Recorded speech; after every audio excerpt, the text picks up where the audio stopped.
Yeah? This Dr. Miller, I've debated him many times. Over 15 years I've debated him. Whether it's pesticides, organic doesn't work. He was behind this fake study, which they pretenders were from Stanford. I mean, can you see how desperate they are?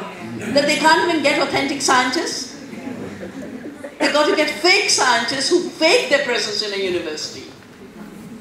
And then they try and put the fear of people, of science in people.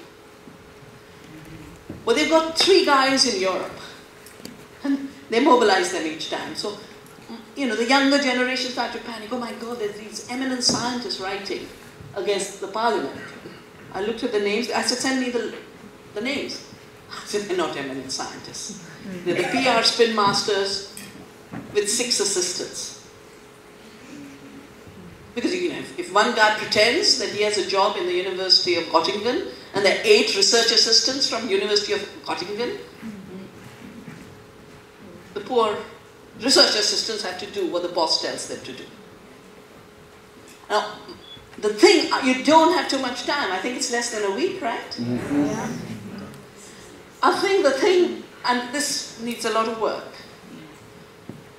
Monsanto all the time works out extremely clever strategies to say, one, that safe food and good food is a luxury of the rich.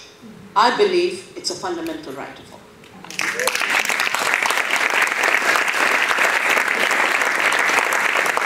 Try and make it look like organic is costly because it's costly as a system.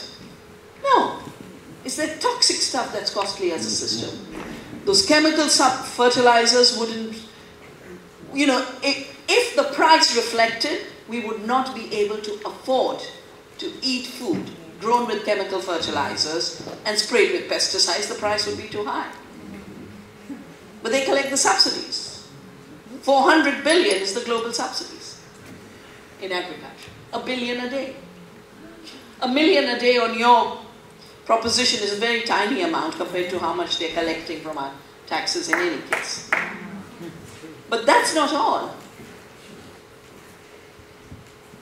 They also depress prices by becoming monopolies. Yeah? So they increase the cost of the farmer, who's paying royalty now, and they depress the price the farmers get, which is where everywhere farmers can't make a living. And in their system, you know, when the suicide started, one of the PR people of Monsanto, because I know these names by now, you know, get that old doing this stuff, you know who is who. This fellow, Arun Mitra, I think his name is, he writes an editorial to say, well, it's good these farmers are dying because we need to get rid of small farmers. So first is, if farmers save seed, it's a crime, make it illegal, attack them. And Monsanto is on record saying in the whole intellectual property patenting law, they were the patient diagnostician physician only. They wrote the agreement, handed it over to the US government and said, impose it on the rest of the world. So it's basically you are being governed from St. Louis, Missouri. White House is being governed from St. Louis. Your governors are being governed from there. And then, because the White House is powerful globally, our Prime Minister gets governed. And it's this corporate rule that we have to end, this vote proposition. It looks like it's about a label. It looks like it's about a label. But the reality of it is, it's about whether we will have democracy or dictatorship.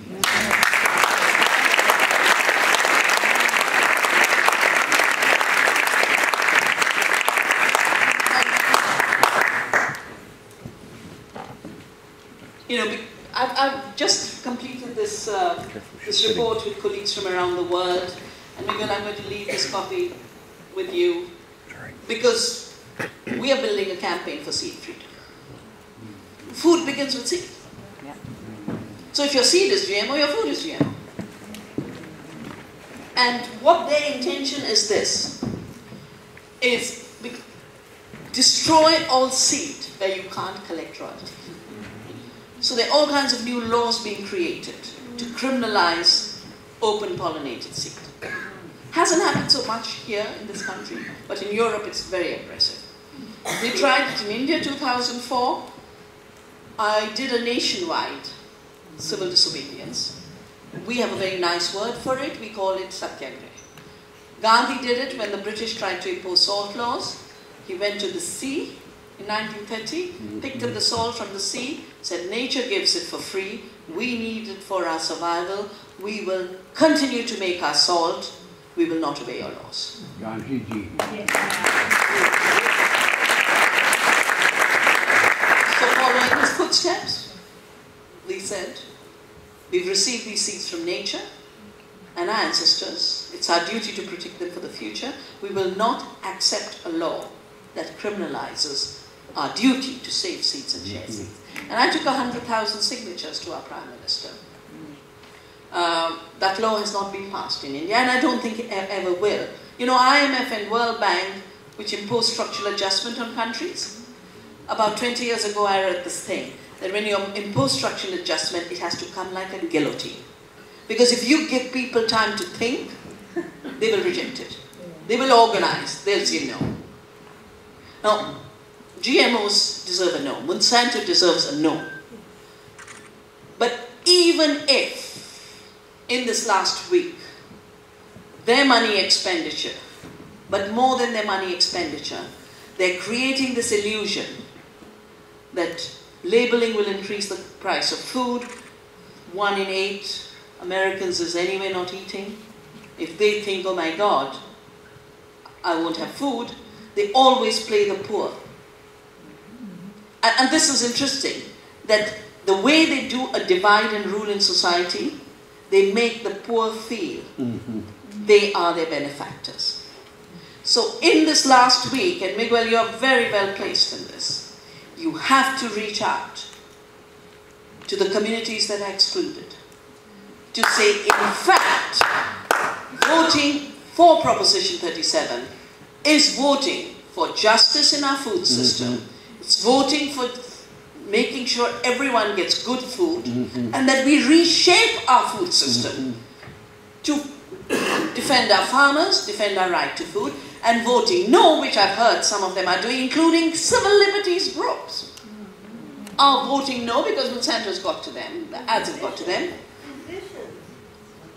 So I really do believe to get this out and say to vote no means to vote yes to a food dictatorship, a food fascism, and food injustice in which no one will be able to grow food because they'll destroy. I mean, what they're doing in Europe right now, I mean, they've sued, I have a whole contribution here, they've sued the biggest seed saver of France